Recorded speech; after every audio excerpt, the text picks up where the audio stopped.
Welcome to Adventures of an Entrepreneur with Bruce Bright Jr. Join the journey to become a successful entrepreneur with someone who's learning from experts and diving deep into the decision-making within his own business. Welcome to Adventures of an Entrepreneur. Today I'm talking with Angel Ribo. He is a CEO consultant. He goes by the CEO Confidant. He coaches CEOs all over the world, has a global brand, also has a deep mission and passion for helping underprivileged kids in Latin America. And we talk in depth about his nonprofit down there and what he does for them. A great guy. I love talking to him, learned a lot. Let's dive into it. Angel Ribo. Welcome to the show, Angel. How are you doing today? Very well, thank you. Thank you for having me, Bruce. And thank you everybody listening to us today. Oh, well, yeah. Thanks for taking time out of your schedule. I know you're a pretty busy guy. Yes, I am, but everybody is. So you're a coach of CEOs, you advise CEOs, but you haven't always been successful in where you are today. Why don't you tell us a little bit about your origin story, about how it all started for you? Yes, well, I mean, it's very early on. While I was in college, back in Spain, I'm originally from, near Barcelona. Since I was in college, I was always like working, and always, as I was able to speak English and Spanish, I always, was on some kind of international, environment, international arena. I was the president of an international organization, while in college. And, I started my international career literally when I finished college, because I started to work actually for the president of the university I studied on. And I started working at his office as an international programs coordinator, something like that. That was the title. And then, I moved to the UK to work for my first, American company ever. And that started starting going from, the UK into Latin America and then to the US. But since the 90s, I always worked for, large American corporations, mainly high tech, up until 2016. And then, I decided to become my own boss. And, as anybody else, you have your ups and downs, and you have, better companies, or maybe the same company and maybe a better boss, or and better leaders that are helping you, make progress throughout your life. And it's always a matter of being open. I felt always like, going from one country to another, conducting business in, I think when I counted the countries, I think it was like 30 something countries I had conducted business. Wow. I always felt myself like, I was a citizen of the world, so it was normal for me to reach out to people, even if I didn't speak their language, or even if I didn't really was acquainted with their culture initially. But at the end of the day, I think that there are these commonalities that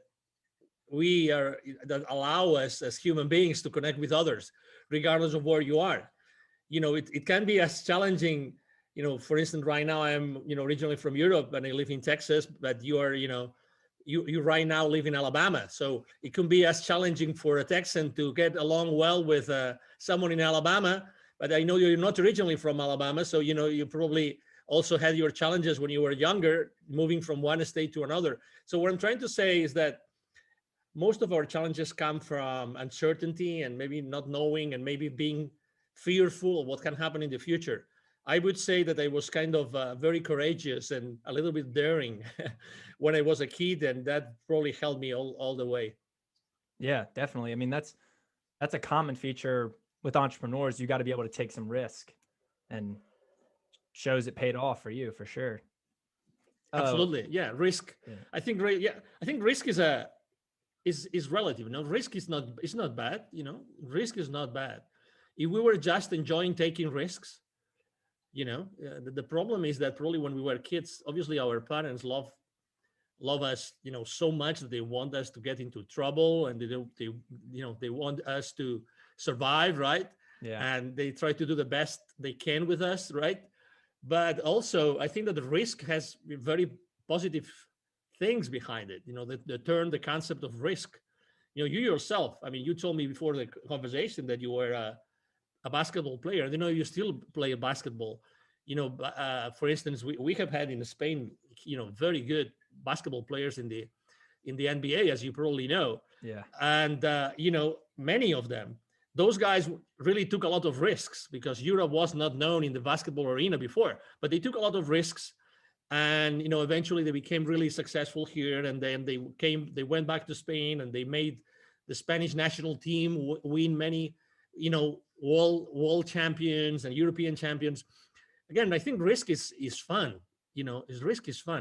We should probably like live more in the present moment, as opposed to thinking, oh, what might happen in the future if we did that. Just trust the process. Trust the process. It makes it more exciting too. If there's no exactly. risk, it wouldn't be worth it. Yeah, but you have to live it. People live obviously, not everybody takes risk positively, and and there's fear. And as you know, I mean, you interview a lot of entrepreneurs. There's a lot of entrepreneurs right now that they are in fear because of the uncertainty, because of the confusion, because of the frustration, right? Mm-hmm. I post on LinkedIn every single day, and I've been posting, for the last probably 12 months, I've been posting a lot about building bridges, like try to reunite, try to get together. I know there's a lot of reasons why we could be separated, that we could be like we're either on one side of the political aisle or another, or a religious or aisle or another. Yeah. That's the easy thing. In reality, I think that we are all genuinely good, and we are here to do good. I like that. Yeah, there's a lot of division right now, especially if you're watching the news or social media. It just amplifies it. It seems like it's everywhere. But we as broadcasters, I think that it's one of our roles is to be the leaders, to decide what we want to share with the world. Do we want to share unity, or do we want to share, this separation, this polarization? And it's up to us. It's not that we, I don't think we have to take sides in a way in which we have to separate from each other. I think that the beauty of this world is that we can help each other. And, I'm sure that when you started your podcast, you really wanted to make a difference in this world. That's why you did it. You had many choices, right? You could do many things with your time and with your life. And you decided to be the amplifier, right? You decided to be the conduit of, the experience of other people, so that you can help your audience. Yeah. You had choices, and you took this route. So I think that we are in a position of responsibility. This interview is going to be watched and listened to in many platforms, right? Yep. And some people will resonate with the message. And I think that, it's our role to help as much as we can to make this world a better place. I love that. I think you're perfect. I think you're right. Let's talk about your business, a little bit about what you do. Can you explain? Yes. What you do and how you started it? Yes. So I started it in 2016. I started my own consulting firm. So basically, as you very well said, my brand is the CEO Confidant. And the reason why it's called like this, it's because when I started my own business, actually, I didn't call myself the CEO Confidant right away. I just started to, analyze and think about what I had done in my life. How many companies I had helped, what kind of people had interactions inside those companies, where those companies were. And I realized that I had done a lot of work with a lot of corporations, mainly talking to the high level executives in those corporations. And that's why what I do today, as the CEO Confidant, what we do, because we are a team, what we do is we help both corporate CEOs and established entrepreneurs to bridge the gap globally for expansion and exposure. We strongly believe that going global, going international is a great way to accelerate the growth of your business. That's what I think, and that's what we do. I mean, it makes sense. The broader your audience, the more money you can make. Yeah, obviously you have to make you have to do your homework, right? But sometimes there's two things. There's two blind spots I think I would like to share with you and with your audience. Number one, sure. What you just said is so true. But sometimes we think that just being on the internet, and maybe we think that just being in the internet, everybody in the world is going to see us. And that's not true. Culturally speaking, it's not the same. Even if you're trying to speak to to a British, or you're trying to speak to an Australian, it's the same language, or a South African, it's the same language, but there's certain things that you should know, you should be aware of before you talk to them. That's something I strongly believe. And second, it's true that the broader your audience, but also you have to customize, you have to localize your offer. Whatever it is that you offer, you have to make it, you have to adapt it to the new, let's say, requirements, needs, or even constraints of the users, or of the potential clients in the area where you want to expand. So it has to be done wisely. So you have to know exactly how to do it and what are your priorities. But yes, I think that we have been shown, regardless of the pain and the fear that a lot of people are going through right now, they have been going through for the last year. We have been shown that, we live in a global community, and something can in a relative short period of time, something can be global. Yeah. and can actually spread to the 7.5 billion people in the world, right? Like this, with the snap of been shown this year. Exactly, with the snap of a finger. So that means that we live in a global environment, and we can definitely help each other. And there's many opportunities out there. We just have to focus on achieving, certain results, and just make sure that you do the right things. Yeah. So what you're saying is you want to have a broad audience, but within those smaller audiences, you have to personalize it for that region and that culture is what you mean. Is that what you're saying? Yeah. So it's like, again, when we start our business, we want to make sure that we have some audience, right? We have some potential clients out there, but sometimes we're trying to go so broad that we forget the most important thing. You don't want to have any kind of client. You don't want to serve any kind of people, right? You want to serve everybody. You want to serve every, potential male or female out there that could benefit from what you do, right? So I think that the more you specify and the more you talk to a specific audience that you feel comfortable serving, the better job you do.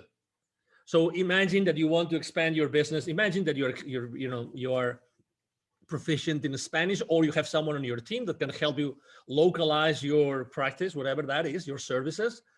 So if you want to go out there, I think that you will want to be speaking to that audience the way that you want them to listen to you. Okay, it's not just going broad and talk to everybody. Let's say you want to go, to Colombia, right, in South America. So you want to speak specifically to the people in Colombia that you want to serve. You don't want to serve everybody.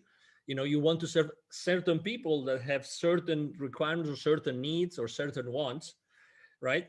So you have to be very specific. That's why I think that, yes, it's good to go global, but you have to be specific. You have to talk. And sometimes, again, we are fearful of being very specific and niche down a lot because we think that we might lose clients, but it's the other way around. The more specific we are, the more we are able to talk to what people really want. I think the better it's going to go in an international, let's say, expansion, strategy or initiative that we might want to engage with. That makes sense. Mm-hmm. Yeah. So you speak Spanish and English? Yes. So do you specialize in mostly Spanish and English countries? How do you deal with a country that doesn't speak one of those? Yes. So I speak French as well. I speak Portuguese. Okay. And I also speak Catalan, is a language that we speak in the northeast of Spain. So when I'm going somewhere else, I have business partners that help me.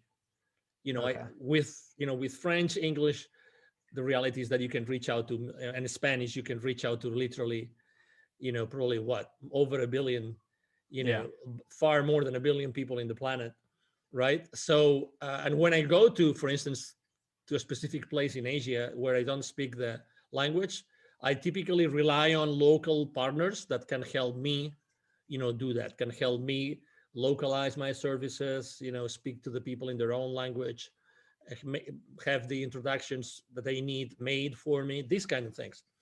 Again, it's this, as anything else. It's like when you're practicing your throw, right? You're a basketball player. It's the same thing. How many times have you tried a certain type of throw? How many? thousands. let's say exactly. Let's say a specific throw that you really like and you're really successful on, okay? Because you're very proud of it. You know, you said thousands, right? So it's the same with a business. I've done this thousands of times for so many people that for me doing that, I mean, I'm not perfect. Obviously, I have my own flaws and I still make mistakes. But in reality, when you do something so many times, you eventually do something right. Yeah. And that's what I offer, right? That's the value I offer to my business partners today. I get that. And so when you were working for these companies and you were helping them, when did it click when you were like, I think I can make money for myself and make a little bit better living for myself? What changed? Because I'm sure you were making good money helping these companies. Yes, exactly. Yeah, absolutely. I think that, everybody finds themselves, uh, everybody finds a point in time, a moment in your life in which you think that you have to do something else, right?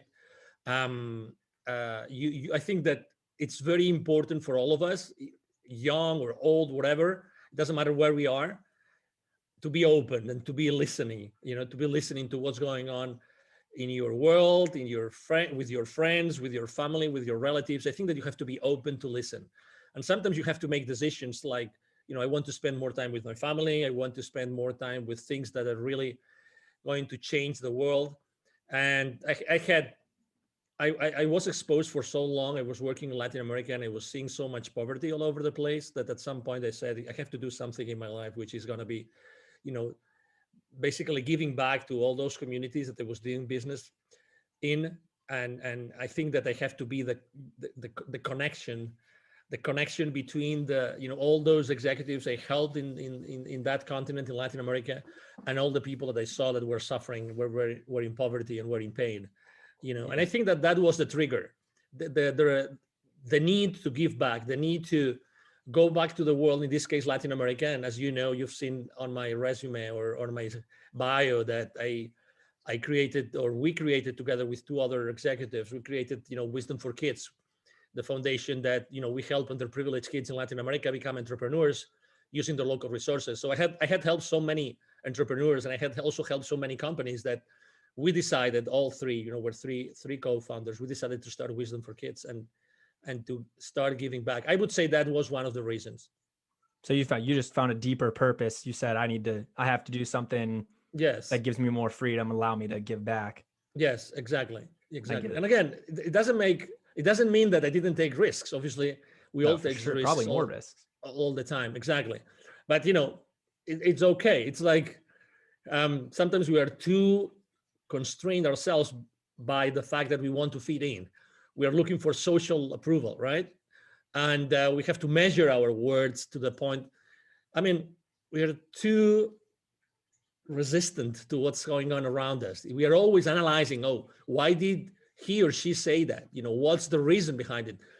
I mean, is it possible that someone doesn't really have an agenda and that person is just who they are and they just say whatever they feel? And, I think that things are already too complicated to overcomplicate them more and overthink stuff. I think, honestly, regardless of where everybody is right now, I think that we all have a good heart. We all want to help each other.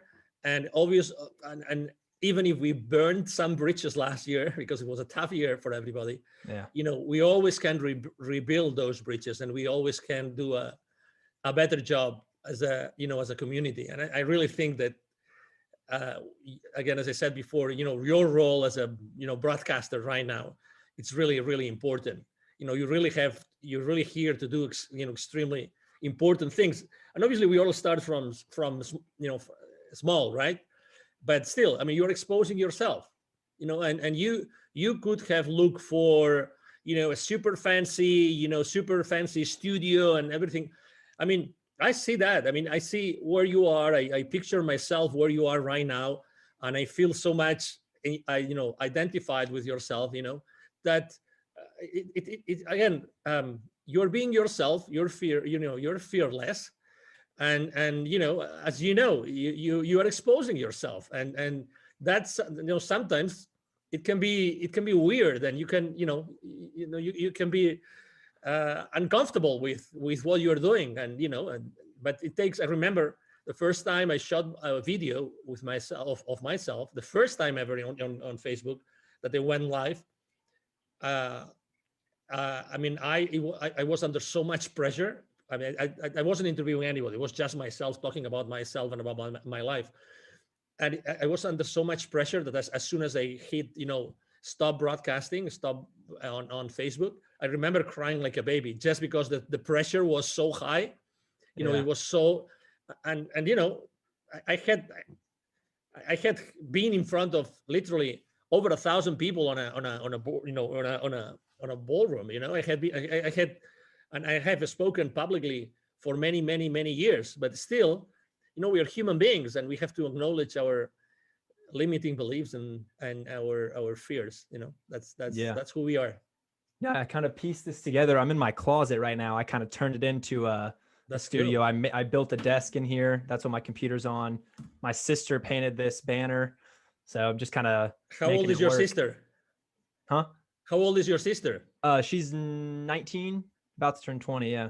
Awesome. So she's in college too, but yeah, I asked her to paint me something and she knocked it out. You see how simple it is? I mean, you're a great example, Bruce. You're a great, great, great example of what we should all be doing. And my favorite mantra when I speak with and work with, both corporate executives and with entrepreneurs is take imperfect action now. Take imperfect action now. I like that. So, yeah. So, I mean, I love it that you involved your sister. I love it that you're doing it in the closet. So, you have your own space, like your private space, right? And you also have, there's a jersey on the wall. So it means that you like sports, right? Yeah. And people that know more about NFL than myself, they will identify, or football, will identify that jersey better. I'm coming more from a soccer kind of life, being originally from near Barcelona. But yeah, again, what does it take to start your own broadcasting station, right? So not much, just wanting to do it. Yeah, not a ton. It's just more time, really, more effort than anything. Exactly. Want to do it. Exactly. So it's you're a great example. So I really congratulate you, Bruce, for what you're doing. Well, thank you. I like what you were saying about everyone is generally good, because that's a positive outlook. I think it shows something about your mindset. I like talking about entrepreneurs' mindsets and kind of how they think. And most of the entrepreneurs I've met all have very positive mindsets. They're always seeing opportunities in things. And the fact that you said most people are generally good, it's kind of a glass half full perspective, which I think is really cool.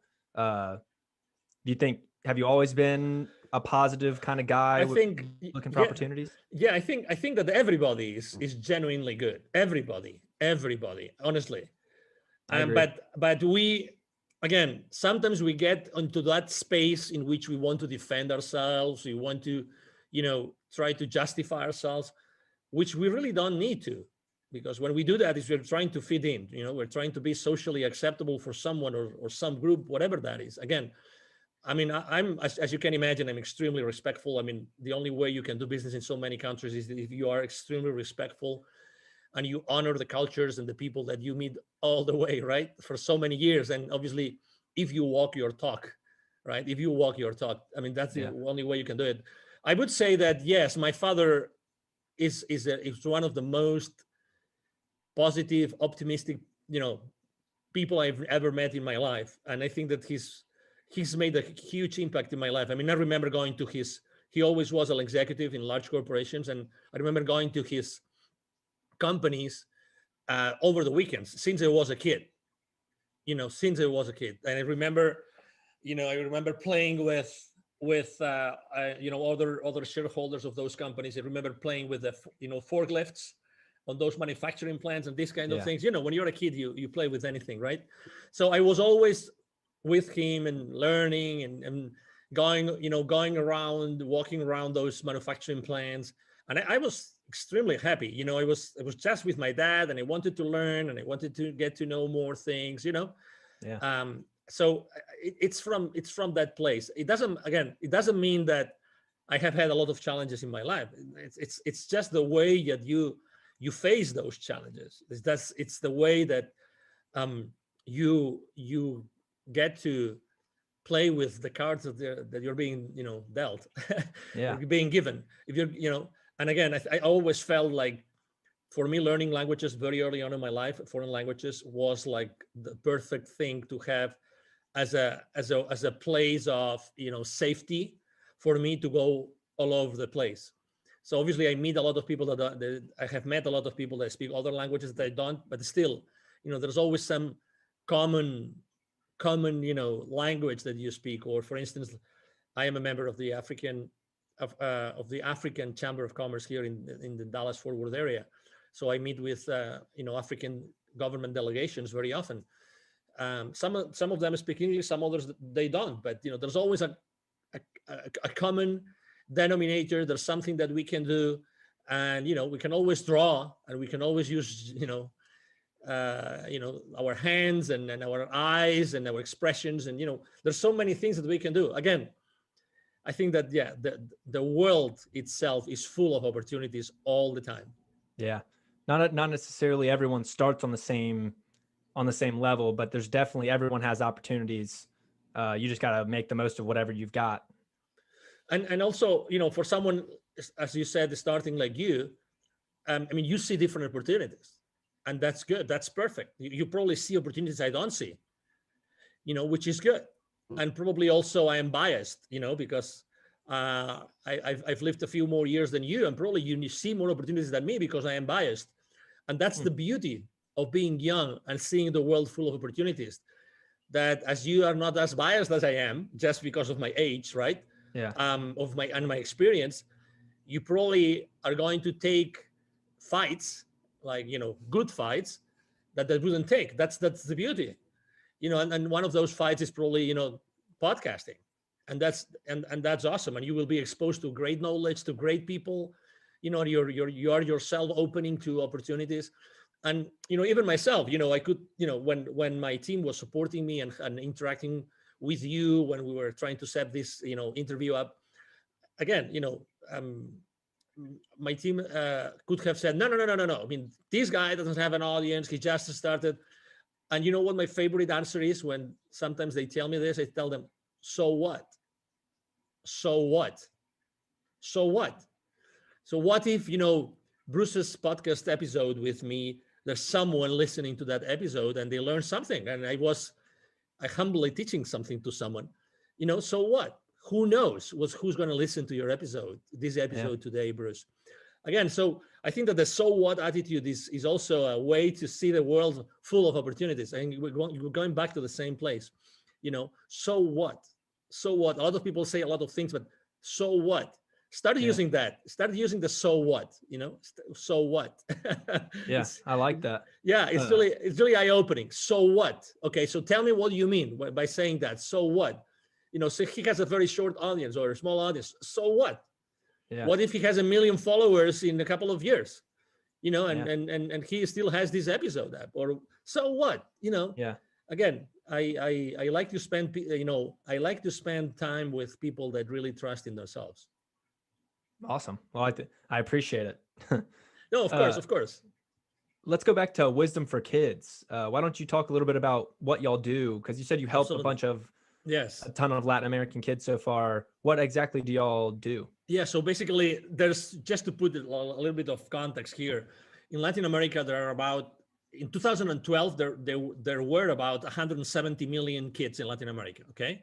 Of these 170 million kids, 81 million kids were living in poverty, all right? Wow. So picture this, 81 million kids living in poverty. Of these 81 million, 22 do not have access to drinking water. Okay, they do not have access to drinking water. So they have to really figure out how to do it, how they're going to drink water and find water and get themselves, washed, whatever that is. It's challenging. So basically what we do is we identify communities that have, kids in need, and there's different levels of poverty depending on what community is, if it's a urban, suburban, rural, or even indigenous. And then we go to those communities, we talk to the community leaders, and then we ask them, we would like to do that. The first question they always ask us is, how much is it going to cost us? All the time. How much is that going to cost us? And we always say the same thing, nothing. And then they say, why? Wow, that's awesome. Why would you do that for our kids? And I say, well, because it's our mission, right? And we don't have any hidden agenda. That's what we do. Actually, we are extremely cautious about all the information that we gather from the kids. We really don't have a registry. We don't keep any information. We just make sure that we are connected to these community leaders. And then we go to those communities. We ask those leaders to bring all those kids together, and then we basically deliver them workshops. We have those workshops in which we basically work a lot with those kids so that they realize, we inspire them to realize that they really can do anything with their lives, and they can really do great things in the world.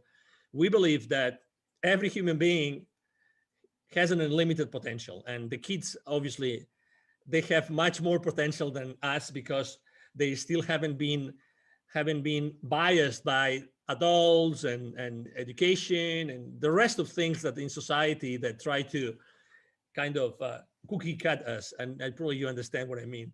I get so it. it's beautiful to go there, and we really focus on the mindset, really, because we believe, number one, we know they're poor kids, and sometimes or very often their families are not properly structured. Okay, so maybe they don't have parents, or they only have one parent, or maybe they have tutors, or they have relatives taking care of them. So we work a lot on self-esteem, a lot, and we do very uncomfortable and not uncomfortable and unconventional things with them. Like it's not a whiteboard kind of teaching or training workshop. No. It's experiential. Okay, so we dance, we jump, we sing, we play, and we have a lot of interaction. So it's 2 hours, like we are fully onto the experience. We as volunteers of Wisdom for Kids, and we even do we have a meditation, a 20-minute meditation, full of very powerful affirmations. Right. So the outcome of those workshops is typically that those kids say, wow, they didn't know that was possible. They didn't know that they really deserved everything that they do. Because again, we do a lot of work on their mind because when you really are able to connect yourself as the volunteers of Wisdom for Kids with those kids at we call it at a certain energy level, because the kids jump and they want to have fun. If you've ever babysat someone, or you've been in a classroom with young kids of an elementary school, for instance, that they really want to have fun. The kids want to have fun. If you give them an excuse to have fun, the first 5 minutes of the workshop is dancing a song. And it's one of those very, like, I would say, dance electronic song, very like, super, jacked up kind of song. The kids love it. I mean, they don't know me of anything. I love to start the workshops myself. They don't know me of anything, but as soon as I start jumping and doing silly stuff before them, in the front of whatever the auditorium is, or the class is, or the room is, they start jumping with me. They just want to have fun. Yeah. And that's this childlike attitude that very often I talk to entrepreneurs and to executives, which is this curiosity. And it's wonderful to be able to work with kids, because they have this intact curiosity to embrace what you're telling them. And we ask them, what do you want to be when you grow up? What would you like to do? And sometimes they say, I would like to be a police officer. I would like to be part of the army, whatever that is. And we help them understand that whatever they want to be is going to be okay. They don't have to be whatever the society is going to tell them. Be whatever you feel like is going to make you happy. We need to be more happy. We need to be, and we want to teach that to them. And we make sure that they keep on like doing the same things that we do during the workshop, and we give them a booklet, literally. And we obviously, all the community leaders know where to find us. And and we know that we really make a difference every time that we go to one of those communities. Wow, that's awesome. I was gonna call it education, but it sounds more like an inspirational kind of It experience is. It rather is. than rather It than is. just education. Exactly. It's been studied. Training is training, and you learn stuff or you remember stuff. It's like let me make a comparison here. It's like I think that our lives are very often like there's milestones in our lives which are related to specific songs, right? So I Mhm. think that there's certain titles or tunes that when you hear them again, immediately you go back in time and you remember certain things that happened when you were listening to that song. Yeah. That happens to me all the time. I mean, I love music, I love dancing, and it happens to me all the time. So that's why I think that those kids, well, I don't think, I'm sure, because obviously we go back to those communities and we talk to the community leaders and to the volunteers. They remember us. They remember us. They see us when we go back to the community and then remember that they had a blast with us, because they will never forget that experience. They never had that experience before. I mean, we spent, Bruce, so that, we spent 2 years and two PhD students working on this workshop. I mean, two PhD students in the educational arena, right? So there was one of our founders is a professor, he's a former professor of actually two different colleges in Mexico, and he taught thousands of teachers. So right now there's thousands of teachers in Latin America that were educated by this gentleman. Yeah. So, and he has like 70 plus textbooks right now being used. So Wow. we really took it seriously. We really wanted to make a powerful workshop that would change the lives of those kids, during and after our delivery of the workshop itself or Yeah. themselves. And where do y'all get these volunteers? Are these Yeah, local they can go volunteers, or to. do you bring them from America? Actually, they can. I mean, we receive requests, all the time. If you go to wisdomforkids.today, wisdomforkids.today, there's a place where you can actually sign up as a volunteer, wisdomforkids.today, and that's where we get our volunteers. Obviously, also the word of mouth. When we go to communities, people want to engage, people want to be with us, and people want to be able to be part of this and follow up with the families afterwards. I mean, that's why I said what I said before. I mean, I think that people are genuinely good and they really want to make a difference. Yeah. Oh, just had a question. I forgot. Well, That's okay. So back to your business, do you have any like future goals that you see yourself 5-10 years down the road? Do you have kind of like a vision? I know a lot of people Yeah, have one of long-term visions. yes. So I consider myself a connector of the unconnected. I think that there's a lot of people that need connection. I think that just last year, just the last 12 months, Bruce, there's been literally millions of people that have lost connection at some point, at some level. Connection with others, connection with institutions, connection with the rest of the world, with the rest of the community. So I consider myself someone who really wants to help people connect, okay, to help people connect. And that's why I said, I was so blessed to be able to work with, so many high level executives throughout my life, that I think that my mission is to connect as many people as possible and make them aware of what's happening at the bottom of the world, at the bottom of this society, which is the underprivileged kids. And Yeah. we have a huge responsibility, I think, as human beings, to make sure that we really take care of the ownership of these kids, the children of the future. I think, the children of today, which is going to be the future of leaders. our world, right? So I think that we have to be there. I think that, so that's my goal. My goal is to be able to help as many thousands or hundreds of thousands of kids in Latin America as much as possible, but also making sure that we connect these people with, these very high level executives with these people that are suffering today, the people that live in poverty. And that's my goal, to keep on being a connector, to keep on being extremely present in the corporate world, but making sure that my message transpires, the message of supporting the ones that need it the most. Okay. And that's what I am. I consider myself, I sometimes, interview, C-level executives, and I'm extremely picky about the interviews I conduct.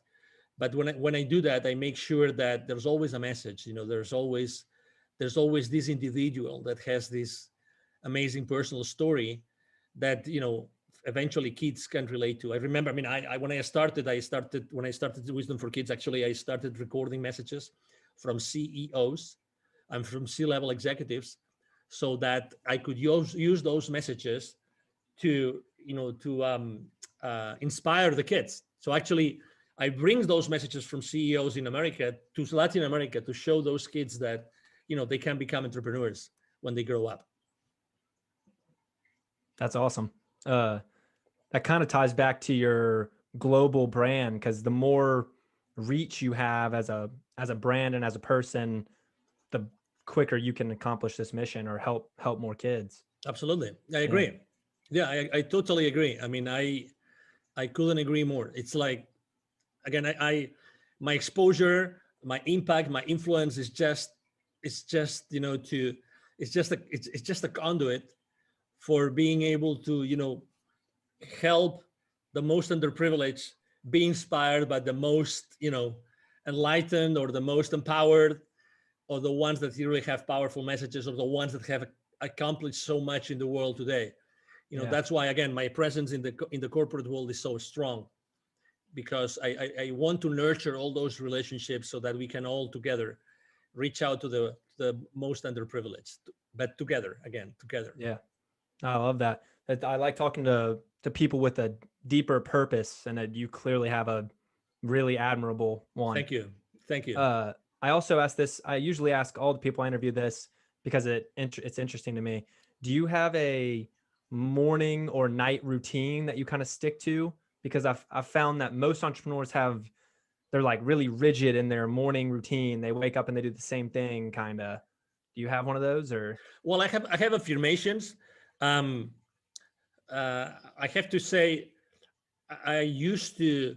So depending on I mean, number one, I really don't want to be hard on myself. Okay, so everything I do is fine, and I am very compassionate with myself, because otherwise, there's so many things going on in my life, and I have kids, and I have to take care of the kids and the family and the business and my clients and my team and everything, right? So that's the first thing I would like to say. So I mean, there's things I do, and I do consistently, and there's other things that I do from time to time. So, for instance, I have my favorite affirmations.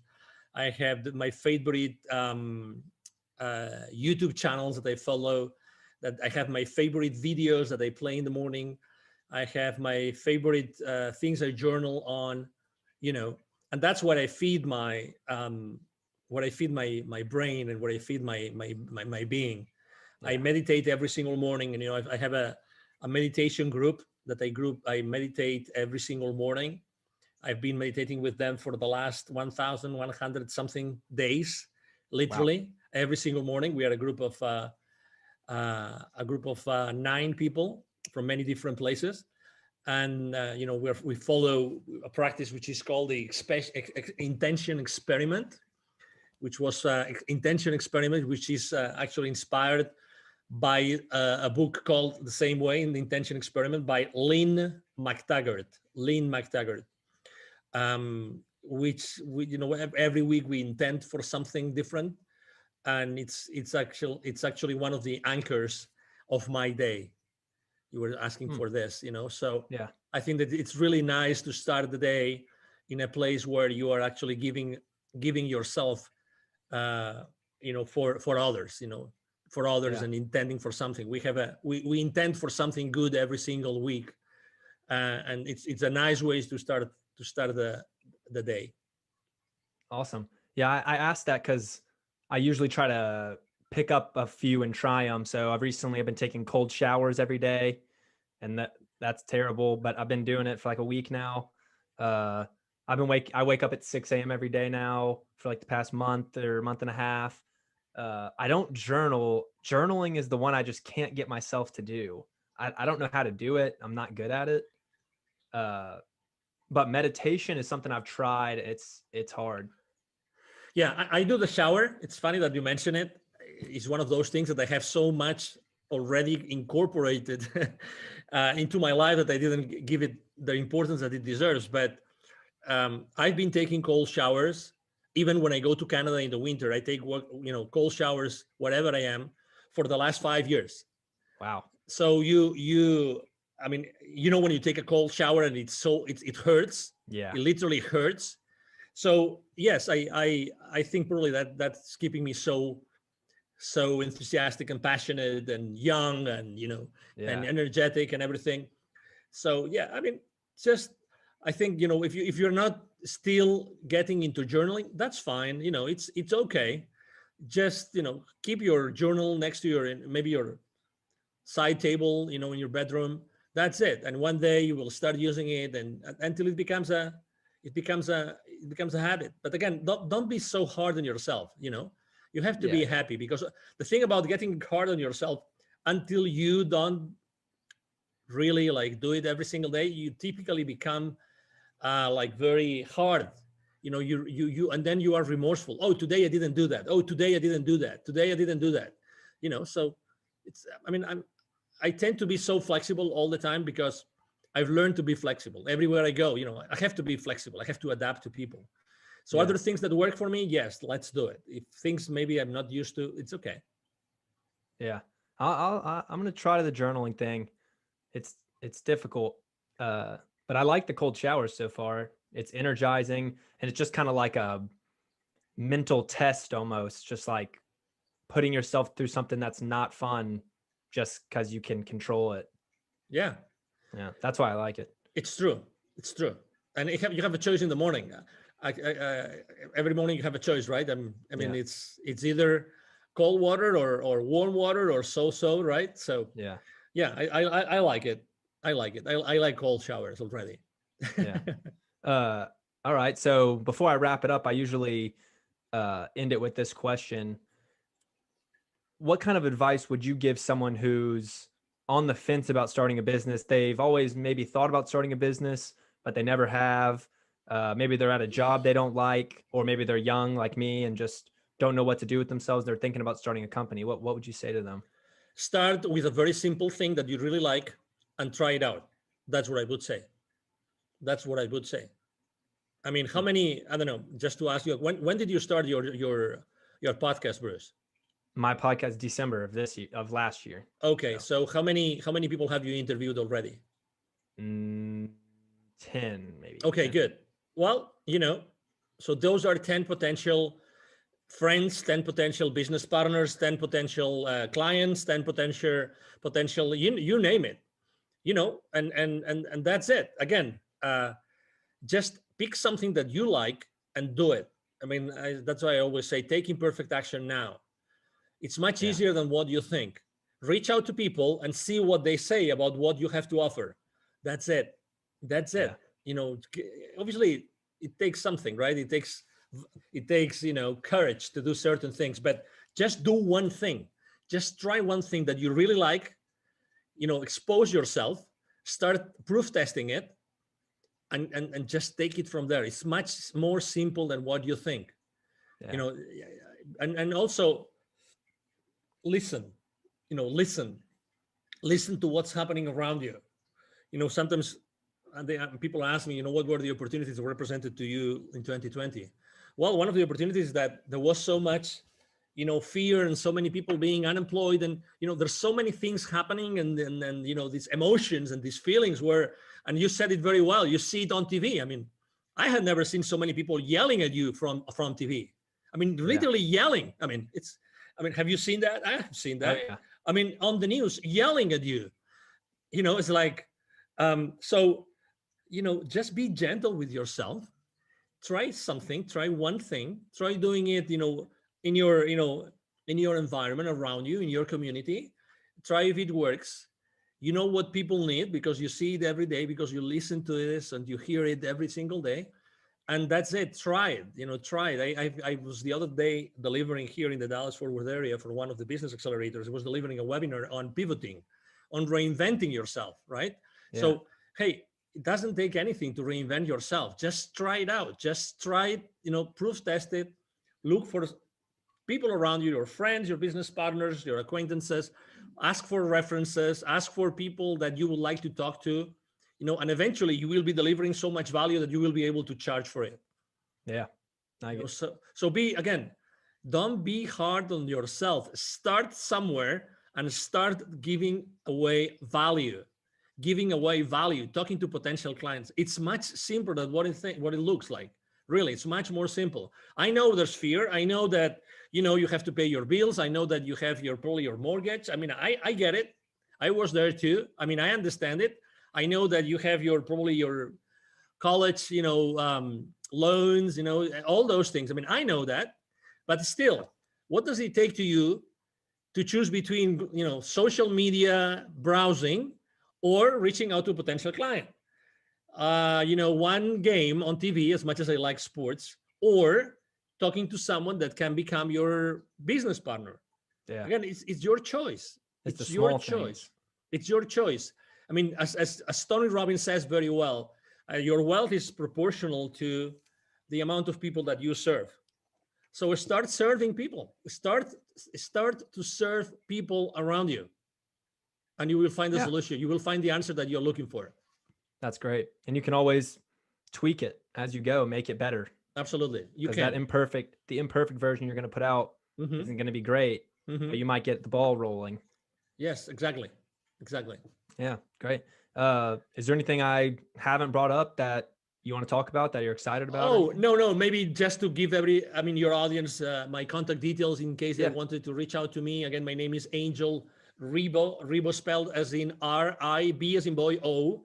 And my brand is the CEO Confidant. You can see me. You can find me very easily online. I'm everywhere you can think of. The CEO Confidant, Angel Ribo. You can go to LinkedIn. I'm very active there. I post every single day. I post both business-related content and personal.